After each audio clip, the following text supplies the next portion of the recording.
Mohon maaf Pak, kami mengganggu waktunya.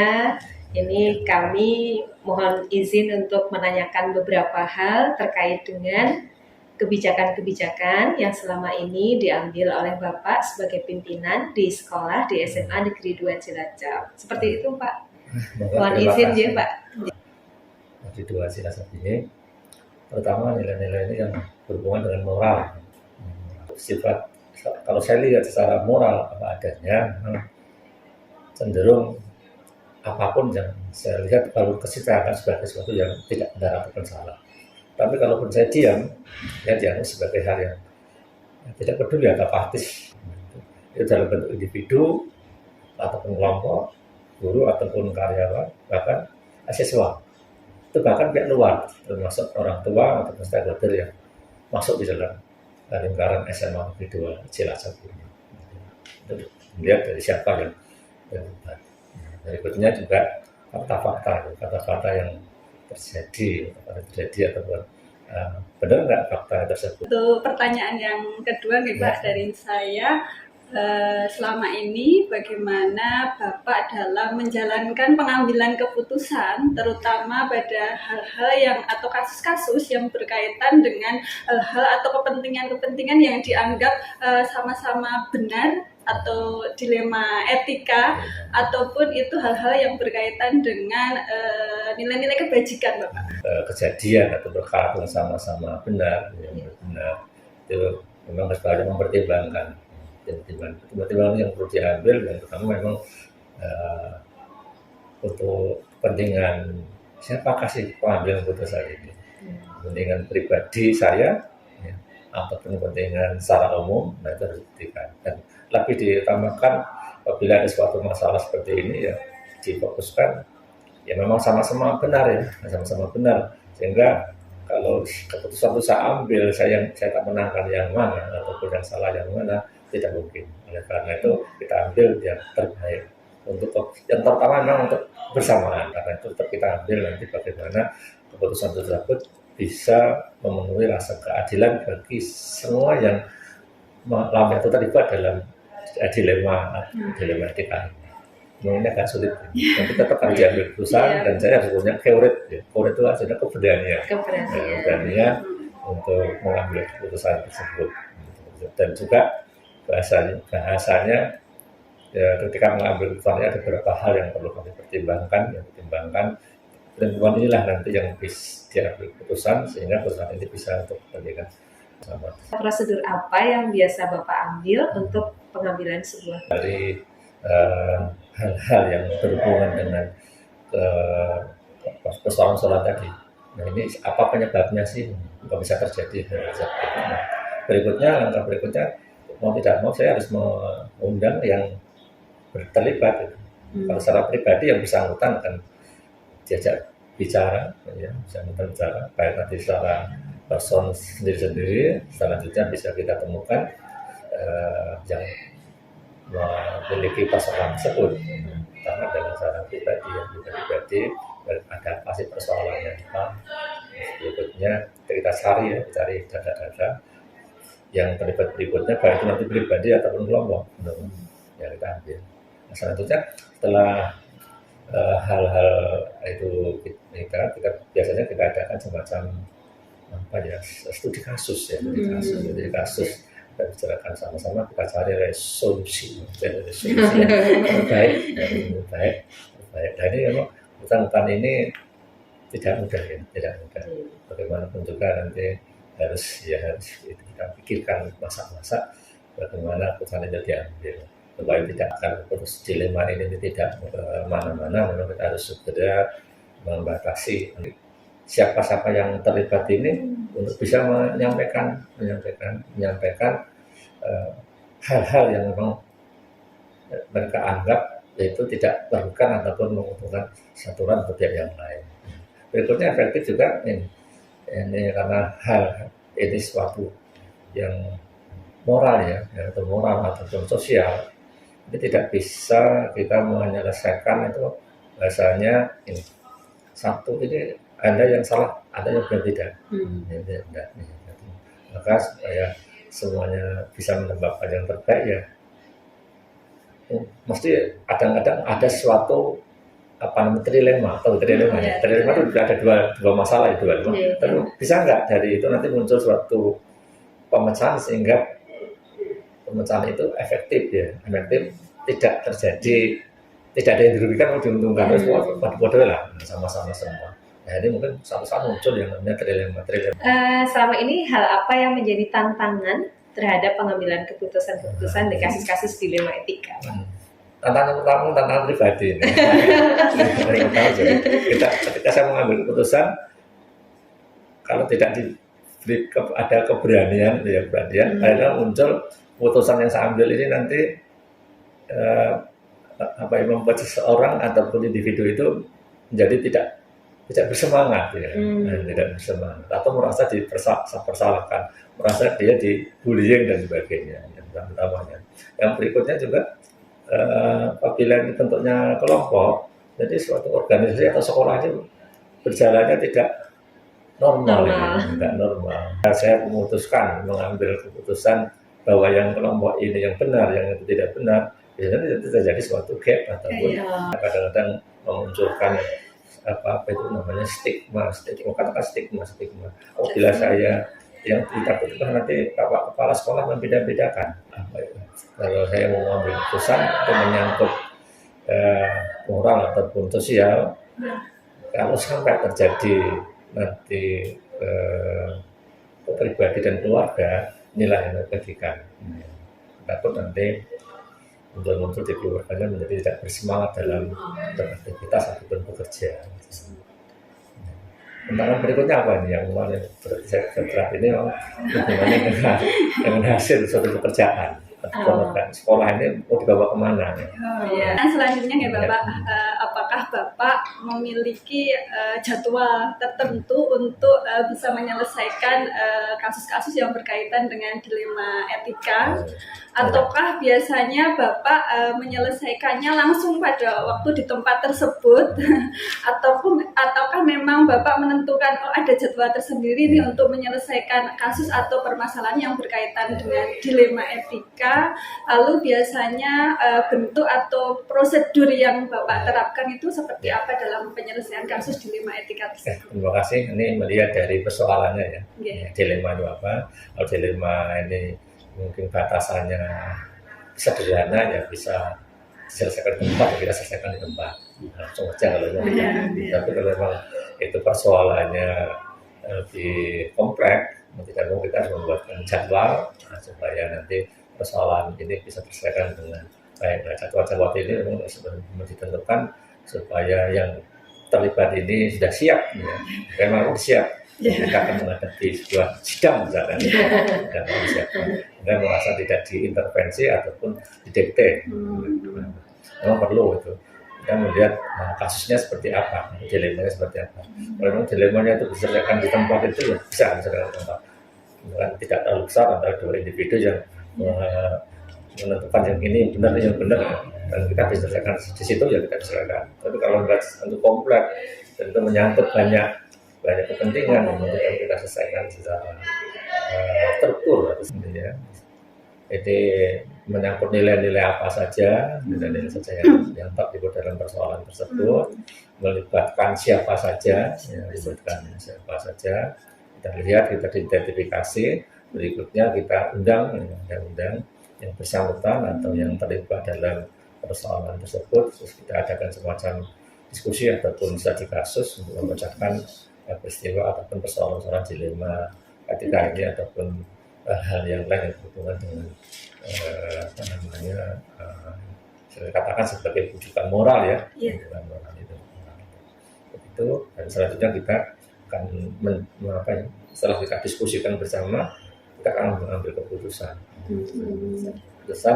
yang terbaik, tidak bertentangan oleh siapapun, dan itu nanti bisa menjadi paling tidak bisa untuk mengurangi ataupun mencegah terjadinya konflik yang terus menerus. Selama ini adakah seseorang atau faktor apa yang membantu Bapak dalam pengambilan keputusan dalam sebuah kasus dilematika etika?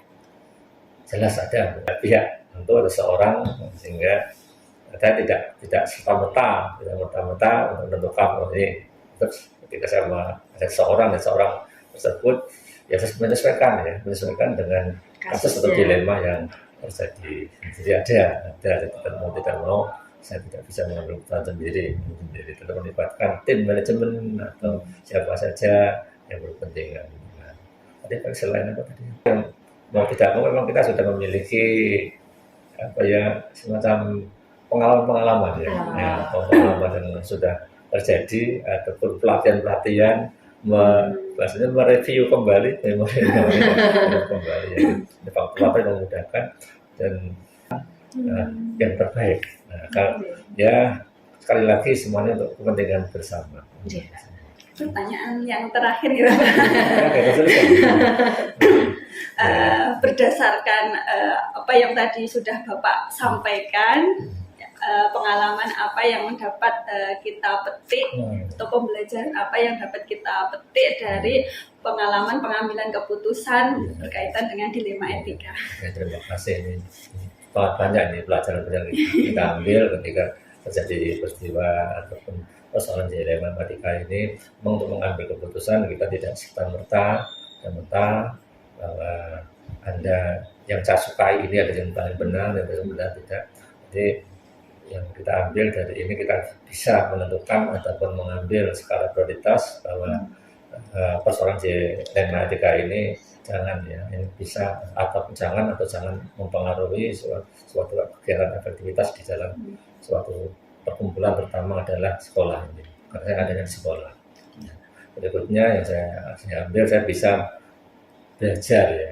belajar atas apa yang terjadi selama ini bahwa setiap orang atau pribadi itu memiliki perbedaan yang tidak bisa disamakan. Kita harus tetap mengarahkan dan juga selanjutnya yang saya ambil untuk memecahkan suatu masalah itu saya tidak selain saya harus punya keberanian dan secara pribadi punya courage, itu juga harus bisa mempertimbangkan masukan-masukan ataupun pengalaman-pengalaman yang saya alami ataupun masukan dari pihak lain yang mana masukan kami menjadi bahan pertimbangan untuk menyelesaikan suatu persoalan.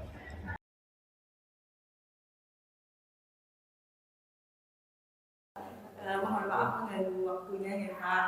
Ya, mohon izin ini kami akan mewawancarai Bapak terkait dengan pengambilan keputusan yang bertanggung jawab. Bagaimana Bapak mengidentifikasi terkait dengan kasus-kasus nih Pak yang berkaitan dengan dilema etika atau rujukan orang.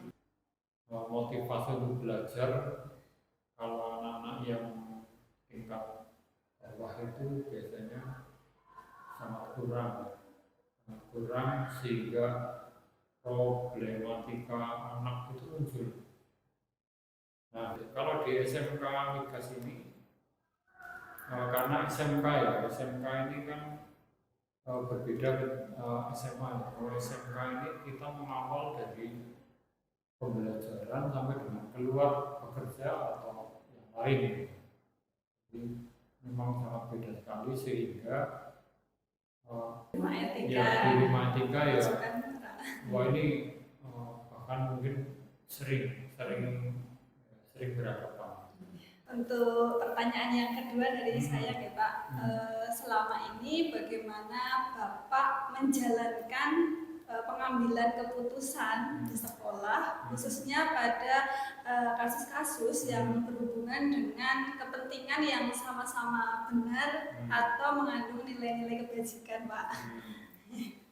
Nah, jadi memang sehingga ketika ada kasus kita ya ada kaitannya dengan kepentingan dakwah seperti itu.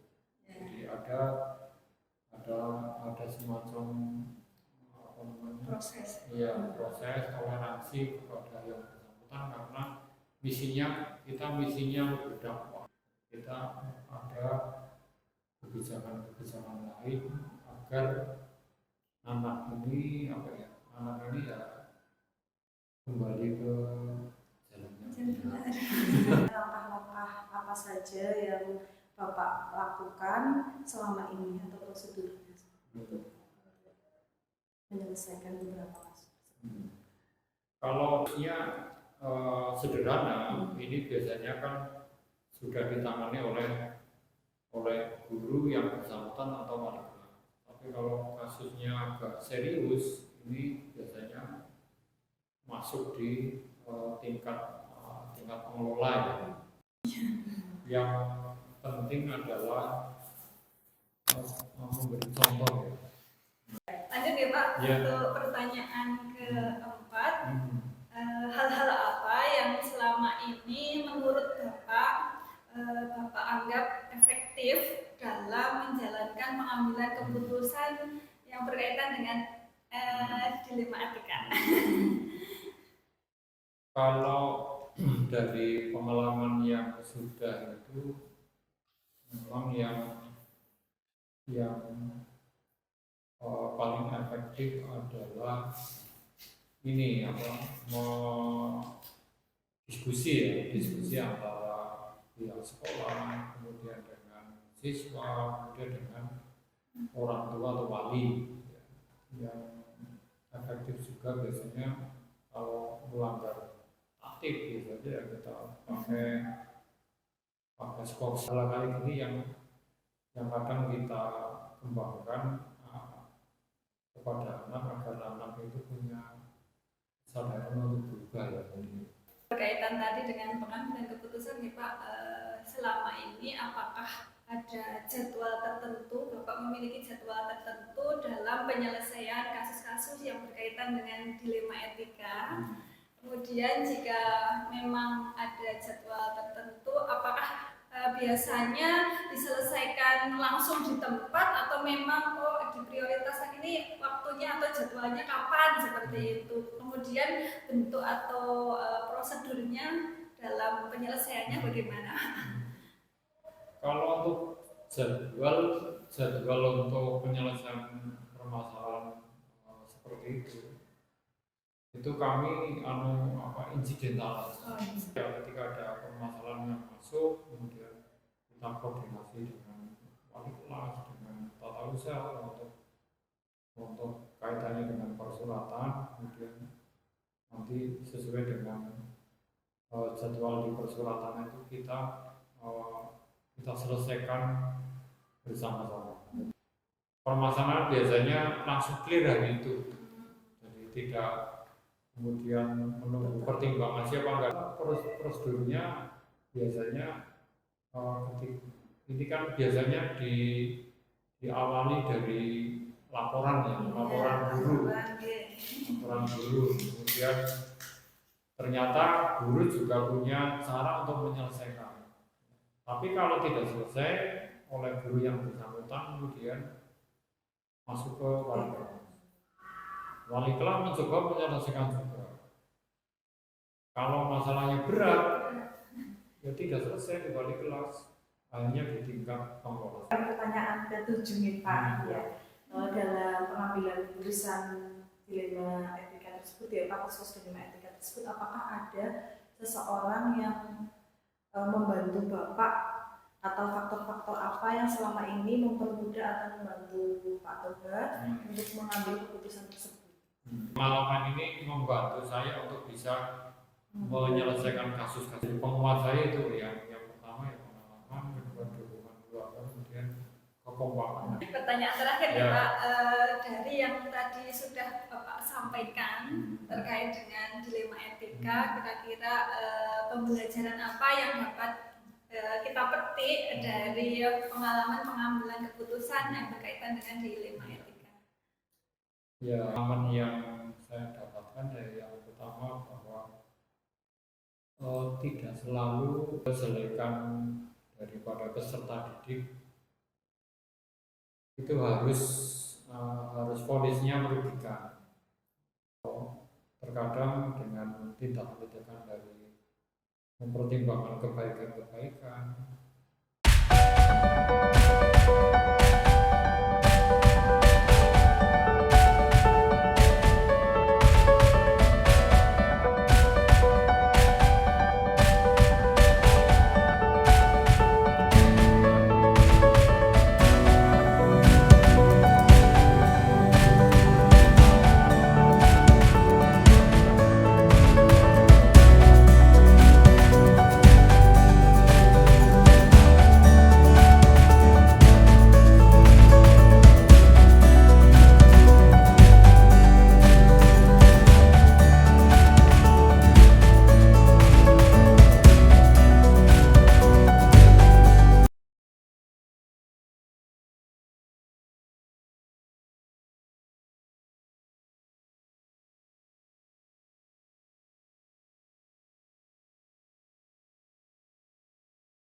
Mohon maaf Pak, kami